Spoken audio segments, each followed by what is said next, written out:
we have no idea, and we're all living in the same universe where we all don't know the answer to this question, and we're all just like waiting to see like what is the big reveal, like who ends up coming out on top. What does that look like? What's the story behind it? How do they react? Yeah, that's what makes it so much fun for any sport. You could watch Major League Fishing or something like that. If it's a close competition and you're like, if that guy catches a bass right now, he's gonna win, or if that guy catches a bass right now, he's gonna win. That could be fun.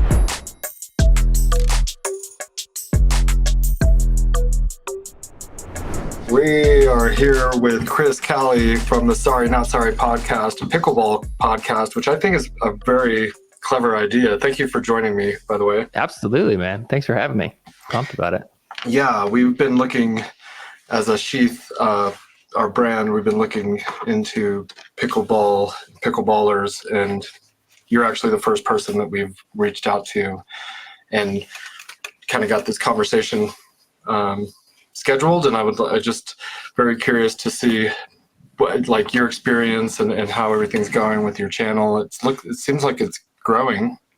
Yeah, definitely growing. Started earlier this year, and seems like every episode just keeps doing better and better. Every now and then kind of one a little bit less than the other, but yeah, overall upward trend. And I think there's just a lot of people out there who want to get into pro pickleball but don't quite know how it all works, and it is like really confusing. So I think it helps to just have a resource to go to be like, oh, this guy kind of sums it up, puts a fun little spin on it, and just makes it digestible. It does look fun, and your content is fun. You're kind of commenting on the professional pickleball scene, and I know when the whole topic came up, first of all, I guess I play pickleball when I can. I've heard. I'm pretty decent. I like to smack it around a little bit. But when Tom Brady was talking about pickleball, I was like, maybe this is something it's growing, it's getting more popularity, and we should, get in on that scene as it's growing, which you seem to have gotten in kind of early, I think, which is very smart. Somewhat. Yeah. I think I got kind of the last train going out before it started to get kind of popular. But yeah, definitely pickleball is looking up and up and up. So excited about what the future is going to hold for it. And I think there's so much potential in it. I don't know if you watch other sports. I know you're into UFC and stuff like that. But I think there's like a huge appeal with pickleball. You know what it is about pickleball and the pro scene that really just makes me like hang on to it for dear life is I'm not inundated with like political garbage. Yeah. It's not like corrupted by like anything or tainted by any of that. It's just pickleball. Still pure. Yeah. Oh, so it's so good. So I'm doing all I can to keep it that way, and not letting some of that other garbage kind of get in the way like we've seen with other sports leagues. Oh my goodness. Yeah, you don't want to get caught up in that. That turns people off. We're coming here to watch a sport to escape from all that. You know? Totally. And play. I'm more of a player when it comes to different sports. I played basketball, although I used to watch basketball, and then it's funny because like whenever, I guess it was like 2021, and shit got a little bit weird where they were getting very political. Like everything was on the court. Like it was the whole Black Lives Matters thing, and it was just like, I got it. I get it. I know. Sorry. Yeah. I'm here watching basketball, and but to be honest, I had stopped watching it quite a while before. I watched like back in like the Jordan era. And, for sure. No, I mean, who wasn't if you were alive and conscious back then and not like a little tiny child like me? Yeah, it's like you better be watching Michael Jordan play. Oh, so I have a poster in my man cave, and he was just such an icon and the greatest ever. I'll always say that against anyone. But and then I watched The Last Dance, his Netflix documentary. So good. Yeah, that was good.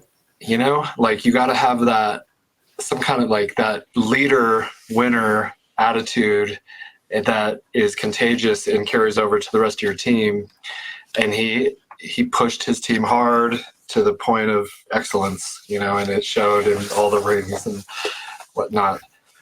Yeah, he definitely has the stats to prove that. And I mean, that's part of the appeal too, is his personality. Where you're like, okay, this guy wins a lot. What's he like though? And then you hear him talk and you're like, oh, this dude like has a real competitive fire to him. and it really just like inspires anybody to want to be that same type of attitude, but for whatever they're doing. Exactly. You hear people say all the time, like, I want to be the Michael Jordan of, whatever. And it's, yeah, exactly. To be the Michael Jordan of pickleball, and there's a few people right now. There's one guy in particular, pro pickleball. I don't know if you've heard of Ben Johns, but a lot of people one of your videos and you were talking about him. Yeah. Yeah. People consider him like the GOAT. But he's more of like a Wilt Chamberlain, where it's like, this is just a dude who's like so good and nobody has learned to be that good yet. And so it's like, maybe one day we'll look back and be like, you know what? He wasn't that good. He was all right. But at this point, he's just like stacking up, the equivalent of rings. He's got more gold medals than anybody else. And it's like a long shot. Nobody's going to catch up to him for a very long time. But it's kind of cool that you set that precedent, so that way when, maybe the Michael Jordan does come in 5-10 years, now he's got somebody to beat. And then you're like, wow, look how good this guy is. He's beat Ben Johns' record, which we all thought was impossible to beat. So I don't really watch pickleball, and I wouldn't even know where to watch it. Where would you even watch it? Yeah, exactly. Right. And honestly, a lot of people don't even know it existed. I didn't even know it existed. I started playing pickleball, and I'm like, I was going to go show my friends one day, and I'm like, you know what? This whole like serve thing and kitchen thing is a little bit confusing. Let me make sure I got a firm grasp on the rules before I just like bring my friends into it and I look like an idiot. Right. So then I go on YouTube. I'm like, pickleball, right? And I went down the rabbit hole. I'm like, oh my God, there's coaching videos. There's pro like pickleball. What? And I started watching some of the matches, and then you find out that on YouTube, there's a ton of live streams that they show them live. Yeah, and it's like from Thursday to Sunday, pretty much all day long. It's pickleball tournaments. There's a few different leagues, but for the most part, they're almost always on YouTube. They actually just got a brand new pickleball TV channel, which is like the tennis channel kind of has like an offshoot. It's like ESPN has like ESPN2 and ESPN News. It's kind of like that, but for tennis channel, where they're like, all right, let's just give pickleball like its own thing. And you could actually watch it for free too. You can just go to pickleballtv.com and you can just watch pickleball all damn day long. It's pretty wild. So how are the volleys? Are they pretty intense? Oh, dude. I mean, well, honestly, like that's what makes you realize, like, that'll humble you with your pickleball. It's like everybody thinks they're like, I'm not too bad at pickleball. I'm pretty good. And then you watch them play and you're like, holy crap. Like, I see why these are professionals. Like, these are athletes, like it's a whole nother level. I mean, the volleys are one of the most fun things to watch, like what we call firefights, where it's just back and forth, bam, bam, bam, bam, bam, bam, bam. Yeah. And what's kind of cool too about pro pickleball is, like the joke in most sports, right, is like, let's just be real. When it comes to like women's side of it, it's always like, I don't know, not as much fun. Like you think of like the WNBA and everybody's like, really, who watches that? When it comes to pickleball, women's pickleball is actually the most entertaining version of it. There's something about it where they want to volley back and forth super hardcore, whereas the men are more like dinking and more like precise, and it's kind of slower. So if you don't watch a lot of pickleball, sometimes it can be kind of boring, but the women, they just go for firefights, and it's like the most exciting event that they got going on. So yeah, can't recommend it enough.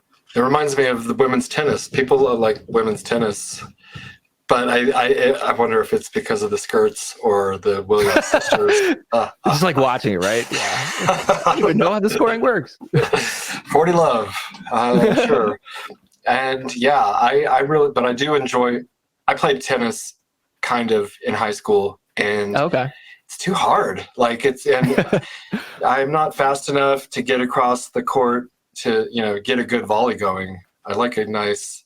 With pickleball, I can get it going, and we can kind of move around and get some rhythm, momentum.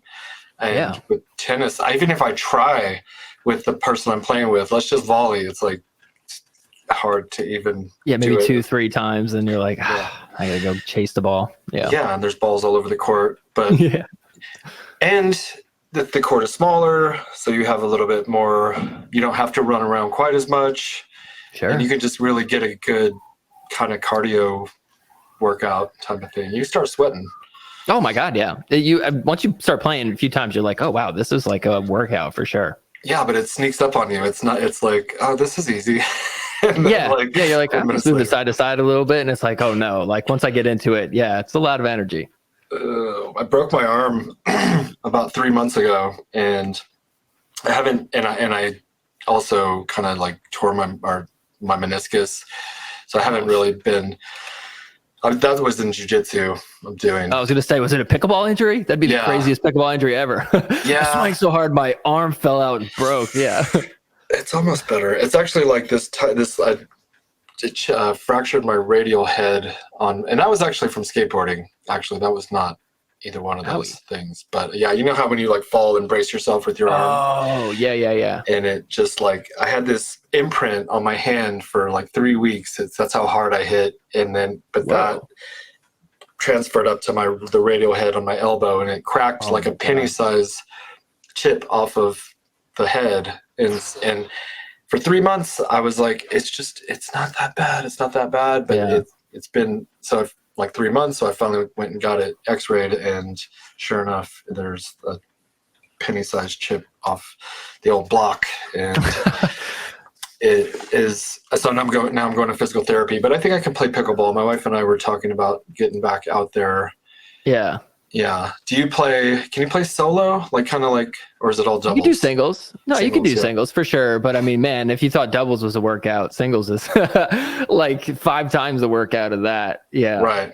But some people are into that, especially people who come from tennis, kind of, same kind of problem solving almost as like tennis has. So yeah, singles is an option. Like you and your wife, is that what you're saying? No, well, not just in general. I think whenever we go out and we play, there's a league here in our little tiny small town, and they take it pretty serious. A lot of old timers. They've been there. They're good too. They're so good. Yeah. You're like, I got this guy. He's got no knees, 2 knee braces. He can't move. His back is bending over. He just hits in the perfect spot ever. And you're just like, oh my God. Right. What do I do? Yeah. Yeah. It's embarrassing. But it can be. It's humbling. Yeah, it's humbling. That's what, like jujitsu. And it's good for you to be humbled by an older gentleman or woman. Even the women. Yeah. They're swinging. Even little kids. I know this like 12-year-old kid that I would show up and play against, and he would whoop my butt. I'd be like, oh my God, this kid is like on fire right now. I don't know I guess he's just like low, so you can't hit anything at his feet. It's like he's just going to get it because he's down there. Yeah. And he's obviously a kid, so he could run around. He's got no problem with that. Maybe his decision making isn't the best. He's a little risky, but I mean, he's got beats all the time in the world to get better too. Yeah. So, which is it's kind of nice to think that like there's some kids out there who aren't just going home and playing on the iPad. Some of them are down to go to the pickleball courts and just spend a few hours there. So there's hope. I know, right? It's hard to get people out into the real world these days to get out of the house, and because you have everything you need right here on your fingertips. Yep. But that human, just like exercise, the movement is medicine. It's good for you. Sure. I mean, it's like so stimulating to just hit something over and over again. Like even if you just hit against a wall, it's still kind of fun. It is. Now put another person there that you're kind of friends with. Even if you don't know people, pickleball is so great at like meeting people. That's why you see a lot of stuff now where people like, kind of like take their date there, or like they'll just like meet somebody, romantically there, or make new friends there, whatever it is. It's because you're so close to them. Like you're having a conversation. You're like face to face. When you're playing somebody in tennis, they're like all the way on the other end of the court. You can't, it's like, hey, how are you doing today? It's like, you can't have a conversation with somebody like that. But when you're playing pickleball, you're just dinking back and forth, talking in between, talking on the sidelines, waiting for another game to go. It's like, man, it's one of the most social sports out there. It really is. Yeah. It almost is uncomfortably social because they're like, okay, now you can't play with your partner anymore. You got to be on this dude's team. And I'm like, I don't know this guy. Oh, okay. I guess I'll be on your team. Yeah. Kind of forces you to just get along with somebody, figure them out. Yeah. Yeah. Work together. Figure out teamwork on the fly. Yeah. And then they get mad at you. Like, this guy sucks. I'm like, fuck. Yeah. It's like, oh, he's rolling his eyes at me, isn't he? Shit. Yeah. My bad, dude. I missed that one. And the serve, you got to get the serve in. Oh yeah. That could be troubling. I had for a long time, for a span of about like a few months, I had like the yips. Have you ever heard of like the yips in baseball or golf? So it's like this thing where like baseball players get it every now and then, where they literally just like can't pitch all of a sudden. Like they'll just throw like wild pitches, and it's just something psychological. And nobody really knows why it is. It happens in golf sometimes too. It happened to me in pickleball. My serves, I would literally try to serve it. It was just going to the net every time. And it was so frustrating because I could do everything else right. but just not the serve, which is like step one, So it was like, oh my God, this is so embarrassing. So I after work every day, I would just hit against the wall and practice my serves. And finally I could, fingers crossed, kind of got rid of it. But you never know. I mean, are you going for like trick serves or power serves? Like, cause I'm going for just like get it in serves. Just get it in the box. Yeah. No, I mean, at that point it was just like, just get it in. But I think that made it worse because then I'm thinking about it way too much. I'm like, just aim. And when you just try to aim for something, it's like, you're just not focusing the right way. Just kind of got to let loose and not think about it. Be in the moment. Yeah. Get in the zone, be in the now, be in the moment. I practice a lot of self-improvement, techniques and like meditation, and I do all the things like saunas and ice baths and read self-help books, but like being in the flow, like Jordan we were talking about, if you can practice getting in that zone, during a game, that's where you want to be. That's what's fun about playing sports to me. Right. It's like a challenge. Yeah. I mean, I have like terrible ADHD.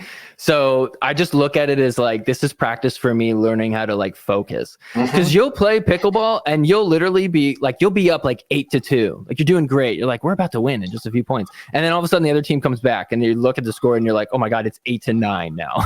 How did they go on that huge run? And it's literally just because you lose focus. You stop like thinking like too much. You're just kind of like thinking about something else.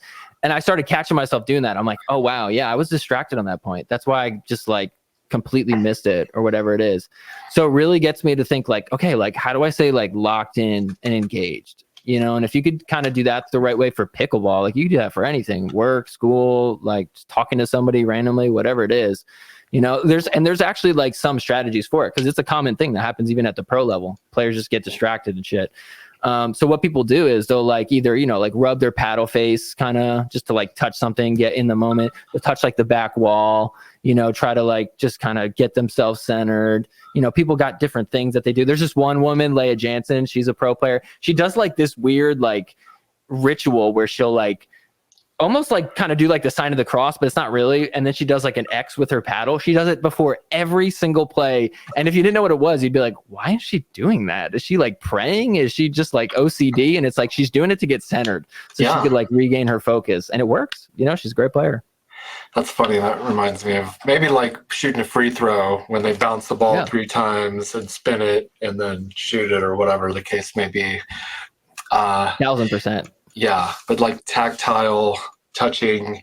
There's a guy named Eckhart Tolle who wrote a book called The Power of Now, and he is like, if you can shut out all thought, like don't think and just be in that moment, he's like, it's like being on acid. Everything is brighter and more like sensory, whatever, enhanced, because when you're thinking so much, you're like literally not where you are. You're like in your mind. You're just in your head. Yeah, exactly. Yeah. So having some sort of technique, practice, ritual, cross, maybe it might be, sure, whatever. Or just take a ton of acid before you play. Maybe that'll help. A little microdose, maybe.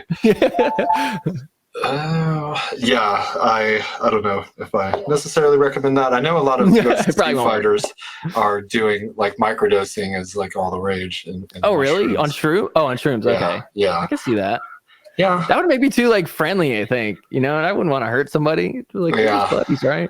But I feel like they probably see it as like, they don't, I mean, I'm sure that I don't watch that much UFC, so correct me if I'm wrong, but I'm like, they probably like are so caught up in the technicalities and the like the nuances of the sport itself that like it's almost irrelevant whether they hate somebody or like them. It's just like the game practice itself kind of the art just kicks in. Yeah, it's irrelevant who they're facing. Yeah, I mean, if you're facing a friend, I always, that's weird, like the psychological aspect of sports. When I'll be playing someone and if I'm beating them too bad, like it's 8-2, I will let up. I literally will, like, I'm being too mean. I don't want to like crush their soul. But next thing you know, they're back in the game and you're like, oh shit, I should have just finished them. I can't let them beat me now. Right. But I like it, I like a competitive game, whatever sport I'm watching. I hate seeing just 70-50 14 in football or sure. basketball or in a fight, just a total domination. It's like, oh, I feel bad for the guy. Yeah. Nobody wants to see that. You want to see close. Really, I mean, the best part about sports, especially live, is just not knowing what's going to happen. Like, yep. Oh my gosh, like we're living in this present moment right now. This game is so close. Like in 5 minutes, either that person might win or that person might win. We have no idea. And we're all living in the same universe where we all don't know the answer to this question. And we're all just like waiting to see like, what is the big reveal? Like who ends up coming out on top? What does that look like? What's the story behind it? How do they react?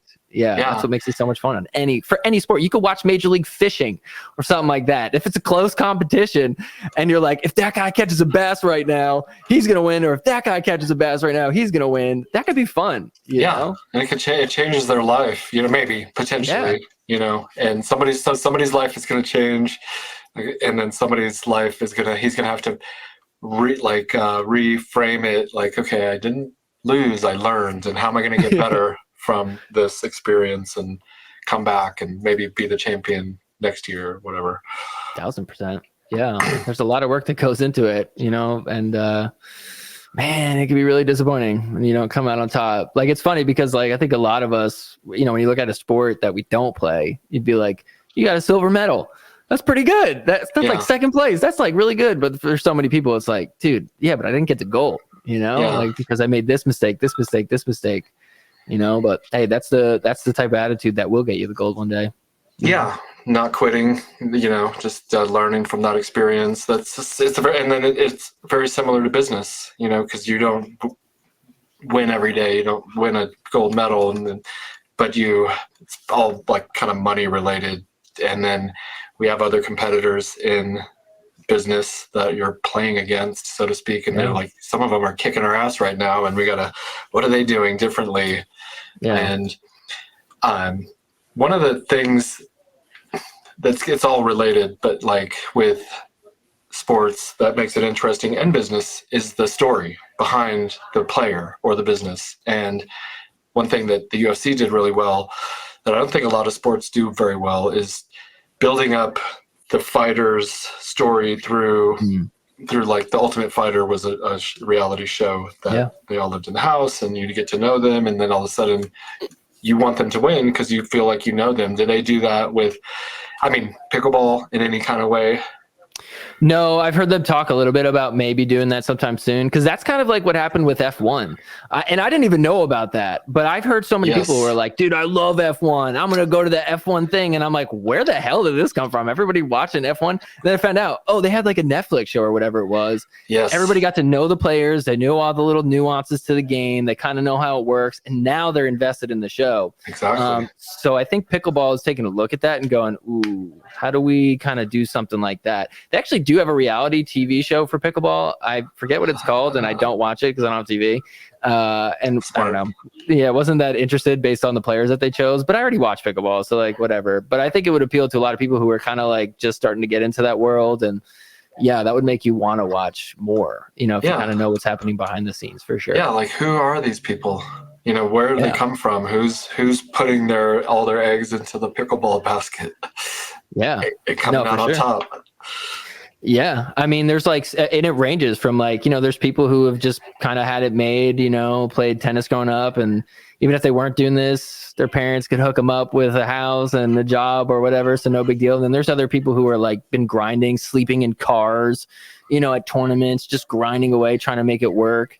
You got people quitting their jobs to do this stuff. There's people who like had really good jobs, like Boeing and there's this one kid right now who was supposed to be a doctor. He was going to medical school. He's dropping out of medical school to do this. Wow. He's like, you know what? This is my dream. Like, I'm going for it. And you're like, dude, this is not a kid who's like got like his parents are just like, yeah, we'll pay for everything. He's like, I'm just going to grind away, like make some money doing this and whatever. Like, sure, I could go for being a doctor, but pickleball is like a once in a lifetime thing. And I'm not too bad at it. If I just dedicate some time to it, maybe I could do it. So it's like those are the guys you root for. You're like, oh man, this is like a good kid, like just trying to like make a life out of something that he loves. And who doesn't, like, who does that not appeal to? Maybe if you're like bitter and resentful at life because you didn't do that same thing, then maybe you're like, yeah, screw this kid. He should have just became a doctor and done the smart thing. Right. But I think a lot of us are like, dude, yeah, good for you, man. Like, good for you. Even if you don't like, aren't like the number one GOAT, Michael Jordan, the pickleball, you're still doing what you want to do in life. And yeah, how do you not respect that, you know? Yeah. If you love, I mean, if you're doing the thing you love and you like basically don't have a plan B, like put your back against the wall, quit school, quit your job. Now, you know, this is the only option and you better. I'm all in. Yeah. Like I don't have another option. Yeah. But that's how success is made in a lot of instances. Because if you have that plan B, that fallback option, you know, maybe you're not so desperate and you don't try as hard. Yeah. And then somebody else is going to put their all into that thing you're doing. And if you're not putting your all in, there's a good chance, unless you're just like so gifted, but even still they say like hard work beats talent, you know, 9 out of 10 times or whatever, because you can be talented, but then it's like you take it for granted and you don't put in maximum effort, and then you don't win the gold. Or sometimes you do, but it doesn't maybe last. It's not consistent. Yeah, you might get lucky once, but yeah, I mean, you hear some of the time that these pro players put into like just training, and it's like, oh my God, man, like just hitting dinks, like 10,000 dinks a day. Like just think about that, 10,000 dinks a day. Like that is so much, and just over and over again. But it's like, man, they're just making it so that way when they play the game, they're not even playing the game. They're just training, but now it's in front of people in a crowd. And if they win, they get something out of it, you know? Yeah, that just hit a little chord. I was watching Gran Turismo, and it's kind of the opposite of what you were saying, in the sense, like that movie, there's a new movie. It's really good. It's like one of my favorite movies. I think I saw the trailer for it. Yeah, everyone saw the trailer. I'd highly recommend it because he's playing this game, but it's not a game. It's a simulator. They clarify that Gran Turismo is like a driving simulator, and it's a true story. That's what's also pretty cool about the movie, is it's based off a true story. Like at the end, you see the guy who really did this thing, who he was playing this video game. He got called up to do a competition for the best video game players get to drive real cars, and then he won that contest, and whoever won that contest gets to race against real racers. And that's crazy.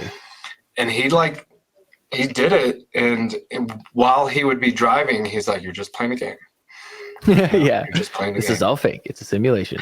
But he's driving. These cars go 300 plus miles an hour, and I didn't quite. You know, it's like you can't really comprehend how fast that is when you watch it on a track on TV. Oh, sure. Yeah, you don't feel the G-forces. While you're there, you're not feeling the whoa. Yeah. But the point, I guess, to like what you said reminded me, like he played that game thousands of times. He did those 10,000 dinks. So when you are playing the game, it's just so second nature and like ingrained in your muscle memory, and you're just like, boop, unless you get caught up in your brain, which happens, and like it happens to everyone. Like it seems like, except those few people that are just so good at locking in to the now. I mean, that's what the definition of clutch is, right? You know, it's like that's what makes or breaks somebody in those like really tough moments.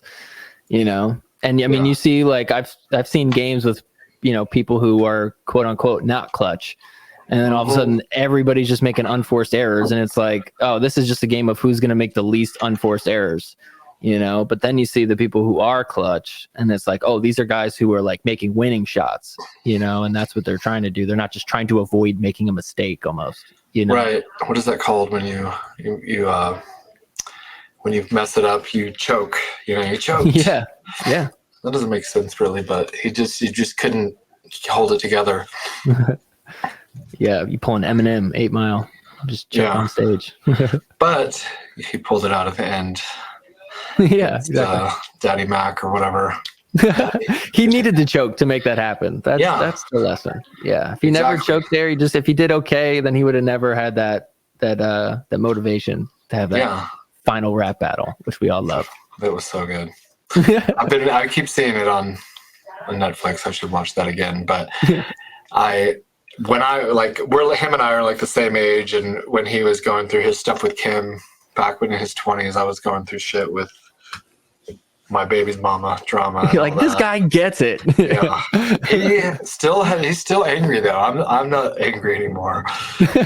He's still holding a grudge. He needs to chill out. He was at that Tyson Fury and Francis Ngannou boxing match in Saudi Arabia a couple weeks ago, and he's still like flicking off the camera. And, dude, you're 50, chill. Yeah. How much of that is just because he has to be like that? I don't know. No, I think so. Maybe that's his fuel. Image. Yeah. Anger can be fuel. I've heard things. I was talking to someone on one of my previous podcasts, and he was, if you can kind of transform that into positive energy, I guess, whatever works. Yeah. I don't know. That to me, I'm like, I don't really get fueled by that. I feel like that probably could hurt you more than it could help you in the long run. For me, yeah, too. Mm-hmm. Yeah, it's like then you're just telling yourself if you want to be motivated to do anything, you got to get angry. Now you're just an angry person, So yeah. I try to be zenned out. Good, nice and chill. I meditated before this. It's been a chaotic day because I run this business, SHEATH.underwear.com. Check it out. But love you. Thank you. Yeah, we're gonna talk afterwards about how we can work together and stuff, because we work with so many people and channels and talented individuals like yourself, trying to build something and turn it into like a career or something potentially. I don't know if that's what you're trying to do, but you're trying to build a YouTube channel that could really, next thing you know, you're the announcer on like ESPN for like that'd be tight. Yeah, and it starts kind of like here. I've seen it happen in a lot of cases.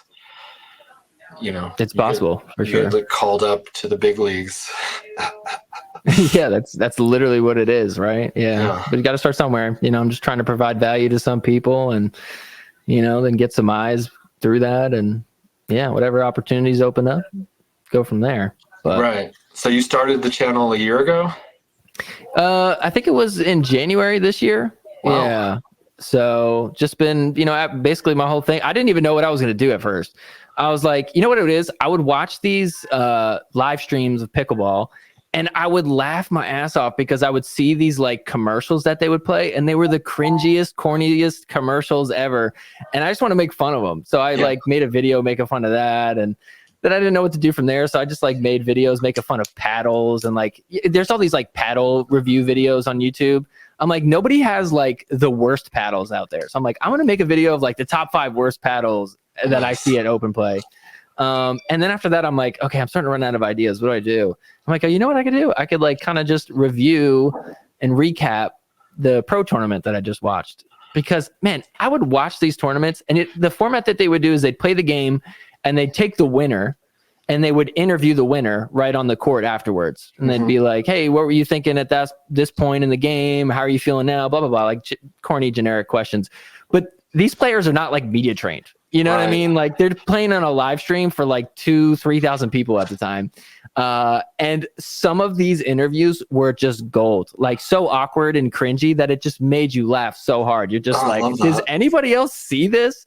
And I would go to pickleball and talk to people and be like, hey, did you watch like the games this weekend? And everyone's like, what? There's pro pickleball on? And I'm like, oh my gosh, like nobody knows about this. There's all this hilarious stuff that happens like all the time. There's also like good matches too, but like I just care more about the funny stuff that goes on.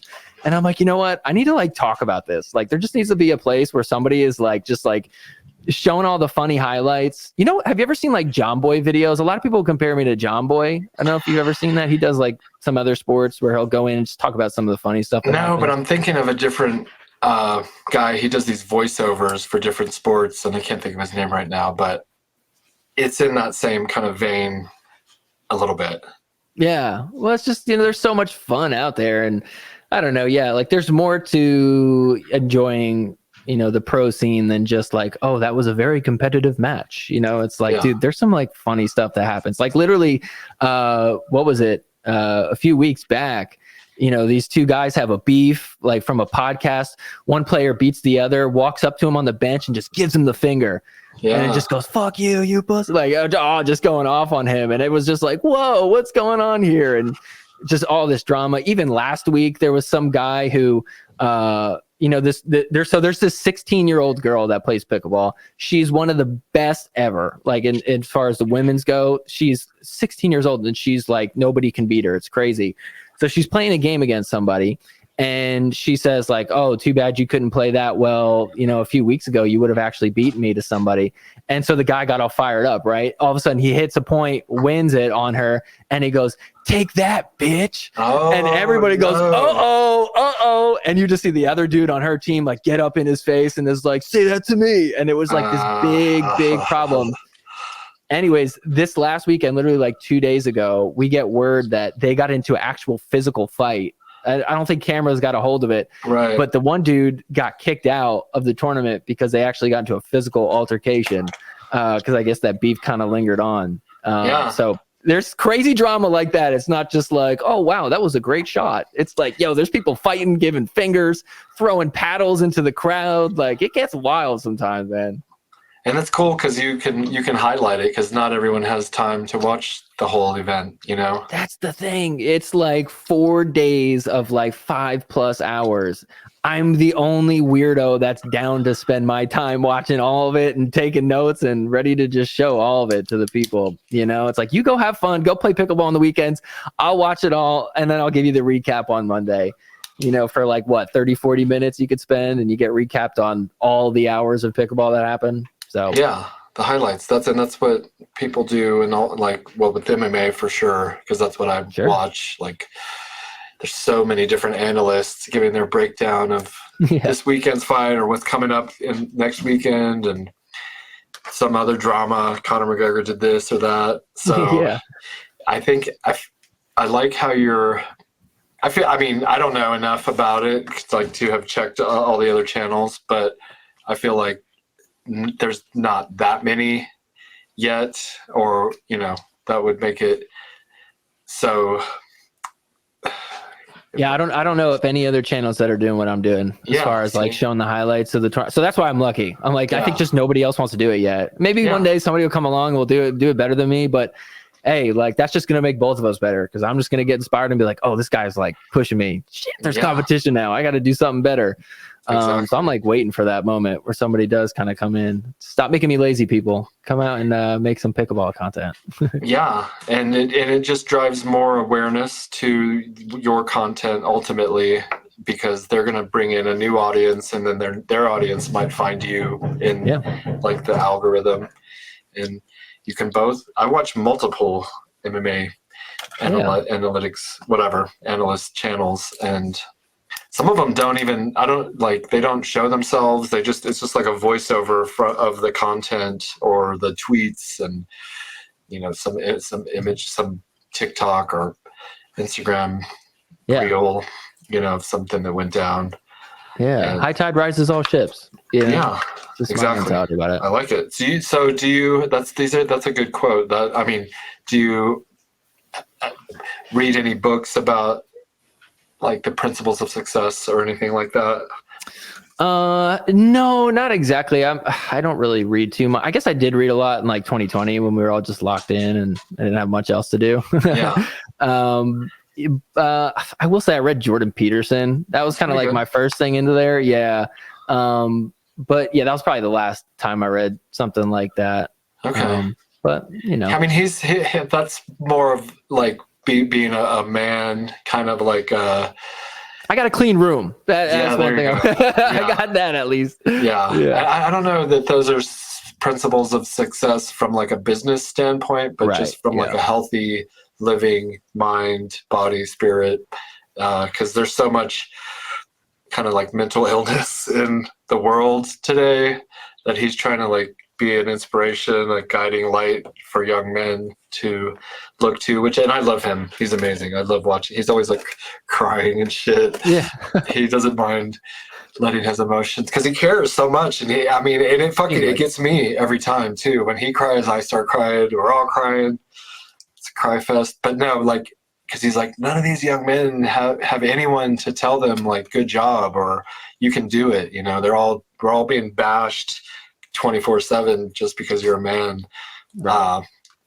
You know, oh, poor man, oh, cry me a river, you're ruling the world. Of this, like, okay. No, but it's true. Yeah, it is. It's crazy. So I mean, there's both sides to that, but I'm more on the line with, we should, like, a rising tide lifts all boats. Like, we should be lifting each other up and not trying to tear each other down. You know, and if you're the one tearing somebody down, you're a bitch, and fuck you. Yeah, for sure. Yeah. Because I mean, that's like the thought behind, like, you know, the economy and capitalism. It's like all this competition is only good for everybody else.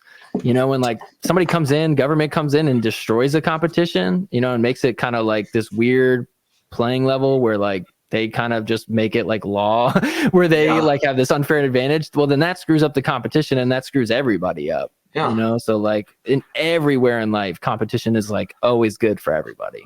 I love it. In nature, you know, and like Jordan Peterson talks about the lobsters and this hierarchy the top lobster. Yeah. Yeah. And everybody kind of wants to be the top lobster, but if you don't have that opportunity where we're all just going to be equal forever, nobody's going to push themselves to that Michael Jordan level, and everyone's going to be mediocre, and life is going to be just like blah. I don't know. Yeah. I love the aspect of competition in society that gives me like an advantage. I joined the Army at 26, and the Army is kind of like everybody gets paid the same, but you have the ability to make rank and build yourself up and size yourself up against your peers. And during basic training, I wanted to beat them all, and I did. In the physical fitness aspect, and I got like this award, and it was cool. Oh, cool. But it showed me like, okay, I can compete against my peers. Like, for whatever reason, it gave me confidence. And you know, maybe if I had come in second or third, I still would have been like, I almost got it. You know, maybe I just need to try a little bit harder. But it did give me the confidence to just feel like I'm capable of doing something with my life. Yeah, for sure. And it was all based on merit too. So it's like the outcome is directly based on the effort that you put into it. You know, it's not just like, well, you were really good at this physical competition, but this guy's dad is the general, so we're just gonna give the award to him. Is that cool with you? You'd be like, what the hell? Yeah, it's like discouraging for everybody, you know. Everybody, but it's like, hey, I got second place, but this dude killed it. You know, he did way more pull-ups and push-ups and ran a faster mile than me.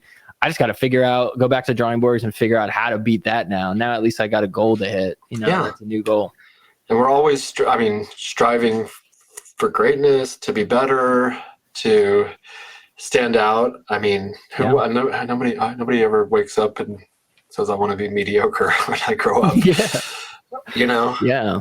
And, you know, speaking of competition, that's kind of the cool place where pickleball is at right now, is because there's 3 different leagues, which, you know, that's overwhelming when you're coming into it, when you're like, whoa, like what league is what? Sometimes they have different rules and they have different setup, different players and stuff.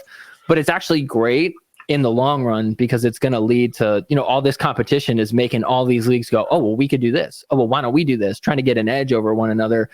Right now, the players are getting paid an insane amount, because there's so much competition. Yeah. Oh, dude, they just got huge contracts where there's players that are going to be making millions of dollars over the course of the next 3 years. Wow. Just on their salary for showing up. Like, not even what they win if they win. You know what I mean?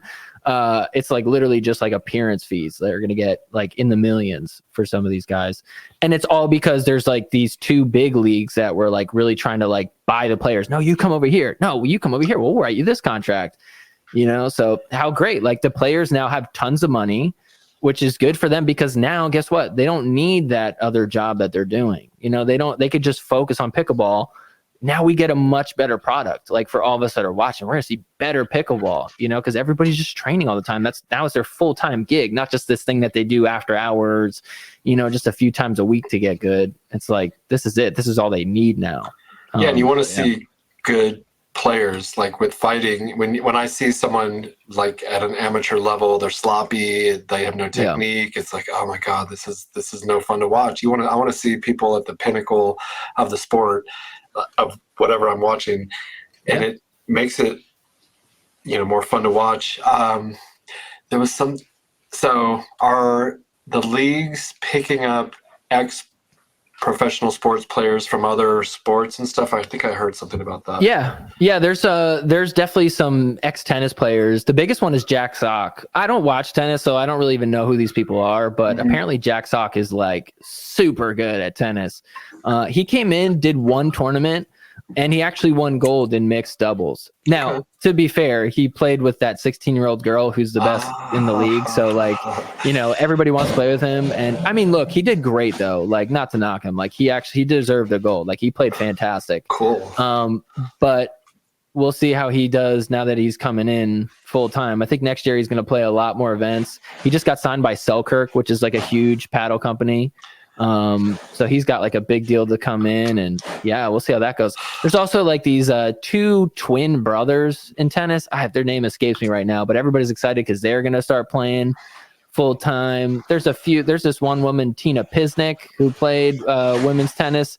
She's really good. The thing is, like, if you play tennis, you'll be all right when you first start playing pickleball, but you have a way higher ceiling than everybody else. Like, cause you've already got like the whole, like, connect the ball with the thing I'm holding in my hand part down. You've got like most of your swings down. Now it's like, all right, let's just teach you how to slow things down and dink and hit drop shots. But like, their ceiling is incredibly high. So yeah, it seems like there's going to be kind of a lot more people transferring over to pickleball. I'm not against that. I was thinking, like, if the Paul brothers started playing pickleball. Oh my God. Could you imagine? Yeah. There are some other YouTubers who have decided to play. I think there's one guy, what is it? I think his name is David Dobrik or something like that. I don't particularly know who he is, but I think he's like a YouTube guy. He started playing in pro tournaments. So I would not be surprised to see the Paul brothers try to get involved if they just train like 24/7. Yeah, probably happen. I know. Yeah, I mean, it probably won't be them, obviously, but if someone with a huge audience, 100 million people, whoever that might be, just decides, I'm gonna bring my audience to pickleball and make a ton of money doing that because no one else is doing it or whatever. There's that one golf player too, Schefter or something like that. He's like the #1 golfer. I don't really know.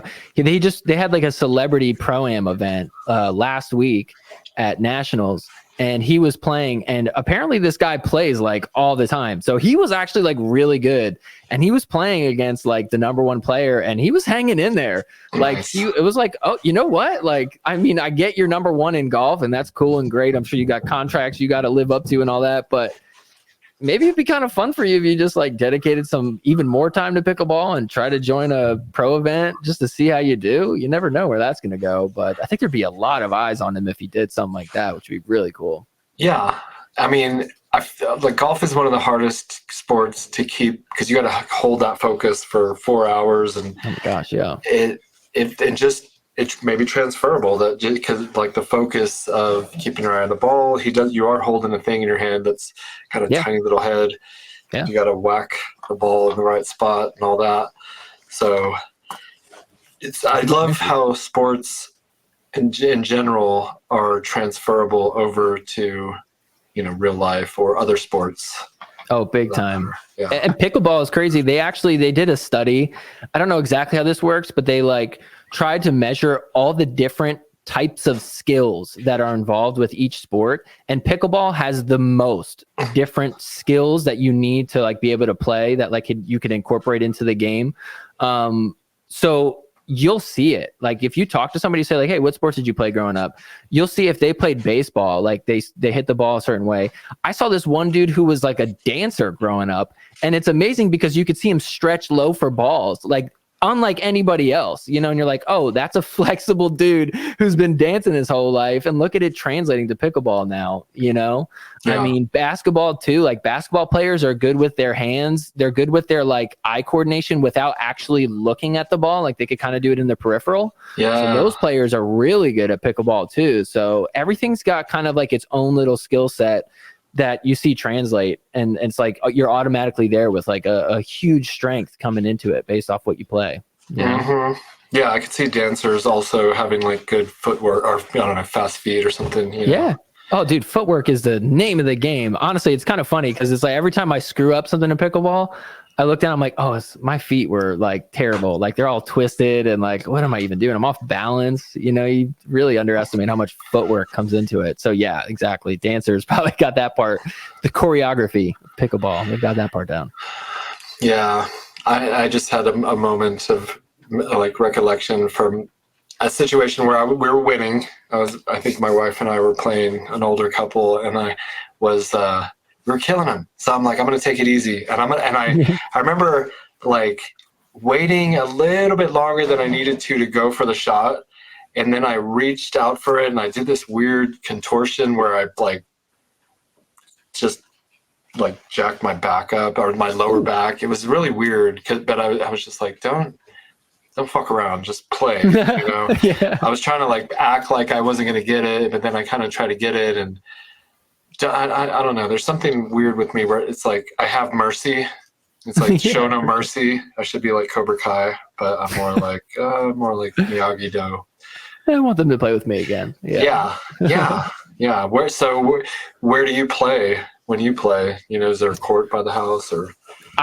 So I just moved to a new apartment, and one of the reasons why I moved here is because there's a pickleball court in my apartment complex. Nice. So that has been awesome. You know, I got courts that are walking distance down the street. I could take a short drive, go all over. I'm in Southern California, Orange County. What part? Orange County. I used to live in Huntington Beach and Tustin and Garden Grove. Oh, I'm in Seal Beach. So very close north. to Huntington. Yeah, between Long Beach and Huntington.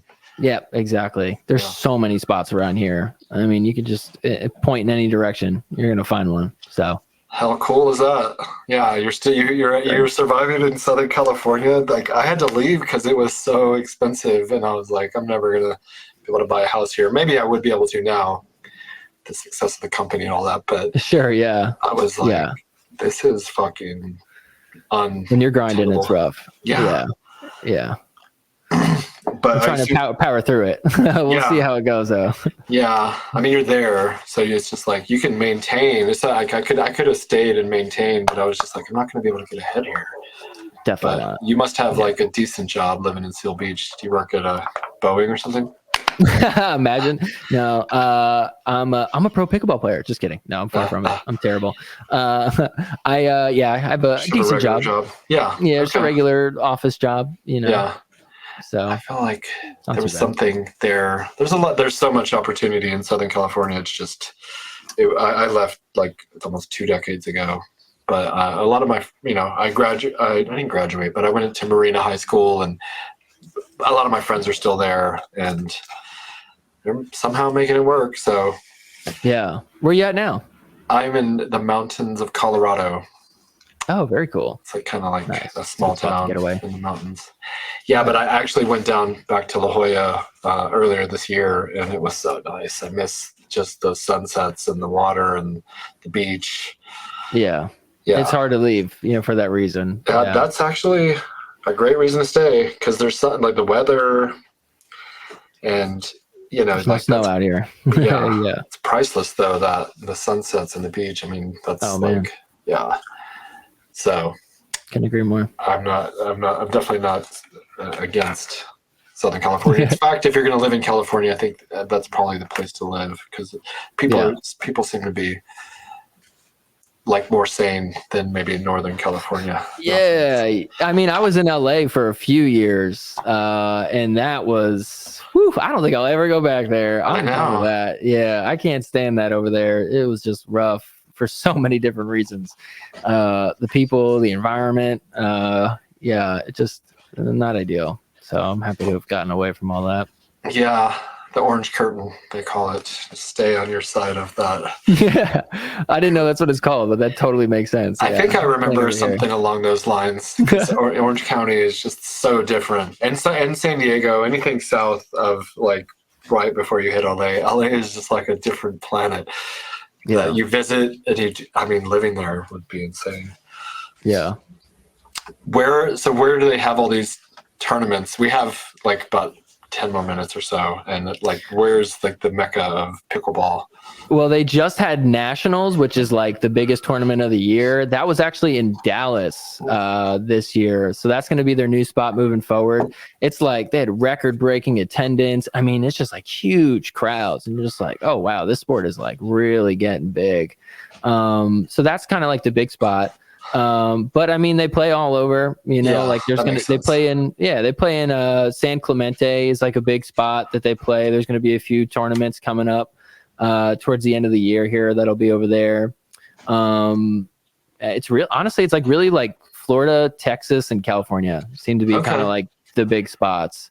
Yeah. So, yeah, and well, the thing is too, like moving forward now, they have one of the leagues is called Major League Pickleball, and it's a little bit different than everything else because it's actually teams. So it's a team of 2 women and 2 men, and it's just like any other basketball, football league where it's like here's the town that they're from, the city that they're from, and the team name. Right. So it's like you got the SoCal Hard Eights is their name, or you got like the who else is there? Like the Brooklyn Aces, so you got like all these different teams now. And starting next year, they're actually going to kind of play a little bit more locally, like, in their like regional spots and stuff like that. So they're really trying to kind of make it, in a similar format to what we're all used to seeing, like free agency and trades and, the home team and stuff like that. So, man, some of those games, that's the most fun league. Like, honestly, anybody who's like interested in pro pickleball, you want to watch one, go watch Major League Pickleball because it is just way more exciting as opposed to, regular tournaments. It's just like you find your partner and then it's like me and a partner. And then you're just like rooting for like a person, which is cool. It's like UFC, like I'm just rooting for this guy. Right. Right. But there's something way more fun about rooting for like a team. Your home team. Yeah, and then you got like the crowds are all there and they're just rooting for the team, and it's like really way more fun and exciting, and then everybody while they're playing too is like pumped because they're not just doing it for them, they're doing it for like all the guys on the sidelines too. And yeah, it's just a blast that way. And so there's actually one more Major League Pickleball event coming up this year in San Clemente, so I'll definitely be there.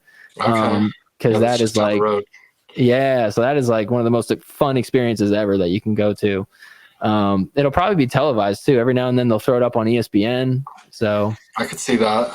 Yeah, I mean, I've seen some crazy sports that are televised where they're like, there's like this, they're on the ice and they push this like ball. Oh yeah. What's it called? Why can't the names escape me? Yeah. They do it in the Olympics. Yeah. Oh, what is that called? Yeah. Oh, I forget the name, but yeah, I totally know what you're talking about. It looks intense. Yeah. I mean, they're like brushing or something, but what is that called? Leave it in the comments. But if that can be on TV, I feel like pickleball is way more exciting. And yeah, and they put what's that game with the bags? Cornhole. They put cornhole on ESPN. Yeah, like if they could do that, come on, pickleball. Yeah, they put poker on ESPN. Everything. Yeah. So I think really it's kind of like the entryway to all that. Like poker on TV is cool if you play poker. And there's a lot of people. It is kind of exciting, right? Actually. I've watched it. Yeah. It's like the World Series of poker. Yeah. If you know what's going on, it's great. So it's the same thing with pickleball. Like if you've never played pickleball, you might be like, "What the hell is this?" But most people at this point are playing pickleball. So when you watch it on TV, you're like, oh, so this is what it looks like at the highest level, So with brooms, I got it. Here we go. Hold on. Let's find out. Curling. Oh, that's it. Yeah, curling. Yeah, dude, isn't that the craziest? Like, could you imagine somebody going down to the curling rink and like just like putting all their gear on, and like getting ready for that? It's like, wow, I'm gonna be the best curler that ever existed. Yeah, I'm so good at scrubbing. Do you think they practice scrubbing on their floor at home? Like, I have no idea what they're doing. I'm like, they're not doing anything. Get out of here.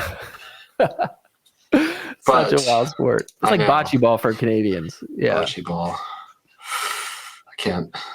But so, and then, okay, so then ping pong, people say like ping pong is on the other side. You got tennis, ping pong, and then pickleball is in the middle. Yeah. I don't know. The best player, Ben Johns, the best men's player, he comes from a ping pong background, or table tennis, as they would probably call it. I call it ping pong. And yeah, I mean, like, you see how it translates. And there's actually a lot of people who would say that table tennis translates better to pickleball than tennis would. Especially at like when you're at the kitchen line and you're dinking back and forth, that kind of like soft movement, or like when somebody hits a ball really hard at you and you're trying to just like softly reset it back in, those type of things. That's where it translates. Same with badminton too. Badminton's another one. That racquetball, that all translates. Actually, it's funny. The number one player in racquetball, like he's the best racquetball player. He plays pro pickleball, and he's just kind of going more all in on pickleball because it's starting to translate. And dude, he just hits rockets. You're like, oh my God, this guy just smacks the ball. And it's because that's what they do in racquetball. They just smack it as hard as they can. I took that in college. I did think about like how you can break a sweat in ping pong. Oh, dude, 100%. We got a ping pong table at work, and sometimes we're like, hey, you want to play? Sure. 20 minutes later, I'm like, I got to sit back down at my desk. Yeah, it's like, gosh, not enough air conditioning for this. That's what it was. I was thinking about how I was when I was on my way to Iraq, we had to stop in Kuwait, and we would stay there at Camp Arifjan for like 2-3 weeks sometimes, and you're kind of like waiting to go to Iraq. And they have an MWR center, morale and wellness and rest or something center. And we played ping pong like all the time. Oh, sick. It's fun. It's so fun. So much fun. Yeah. And now pickleball is just like the bigger version of that. It's like, oh, we could like stand on this thing. Exactly. I bet you they have that now, but nobody's there going back to Iraq anymore. But anyways, okay. That's a good thing. That's a positive note to end on. Yeah. We want world peace. I was talking to some people, and shit's getting a little crazy these days. So, world peace, baby. World peace. Yeah. And thank you for coming on, Chris Cali. Really? Sorry Not Sorry. Check him out. I'll definitely be in touch with you about what we were just talking about and see how we can make that work. Absolutely. Cool, man. Okay. Super awesome. Appreciate it. Thanks for having me on. This was a lot of fun. Yeah, it was fun. It went by fast. Thank you for coming on. Thank you everyone for watching. We'll be back next week with Elijah and Gilbert Smith. It's a dad and son kind of UFC kind of team going on. So the dad was in the UFC and the son's trying to get to the UFC. Oh, nice. They're local and cool guys. But so that'll be next week. But check this out or share this with a friend because you already made it to the end here. And we'll see you next week. Okay. Bye, everyone.